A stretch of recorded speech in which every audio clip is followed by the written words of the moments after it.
Number 1. అదేమిటి జయ, number 1 అని పిలిస్తే నువ్వు వచ్చా? ఏ నేను నెంబర్ 1 కాక నెంబర్ 10 లో తొద్దాం అనుకుంటున్నారా? అది కాదు జయ, ఇవాళ ఇంటర్వ్యూ ఉందని చెప్పాను కదా. అది మీరు ఇంటర్వ్యూ ఎలా చేస్తున్నారా అని చూడడానికి వచ్చాను. కానివ్వండి కానివ్వండి. Okay. Number 1, number 1. Good morning sir. Good morning, good morning. Please be seated. Thank you. మీ పేరేంటి? Menaka. Menaka. Oh very sweet name. ఆ పేరంటే నాకు ఎంతో ఇష్టం. మీకు డాన్స్ గిన్స్ ఏమైనా వచ్చా? కొంచెం కొంచెం వచ్చండి. నాకు కూడా కొంచెం కొంచెం వచ్చిన వాళ్ళంటేనే చాలా ఇష్టం. అవును, మీకు పెళ్ళి అవ్వలేదు కదా? లేదండి. Very good, very good. మీరు ఎంతవరకు చదివారు? బిఏ పాస్ అయ్యాను. బిఎస్ ఎందుకు పాస్ అవ్వలేదు? అది కదండి. నో, బిఎస్సి పాస్ అయిన వాళ్ళకి ఇక్కడ ఉద్యోగం ఉంటుంది.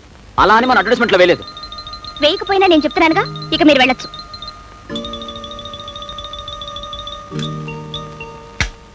ఇంటర్వ్యూ చేయవలసింది నువ్వా నేనా? మీరు ప్లస్ నేను. No, I am the boss of this office. I'm the wife of the boss. అయినా ఏమిటండి అలాంటి ప్రశ్నలు వేయడం? మీకు మేనక అనే పేరు చాలా చాలా ఇష్టమా? అలా చెప్తే నేను మేనక అని పేరు పెట్టుకునేదాన్ని కదా.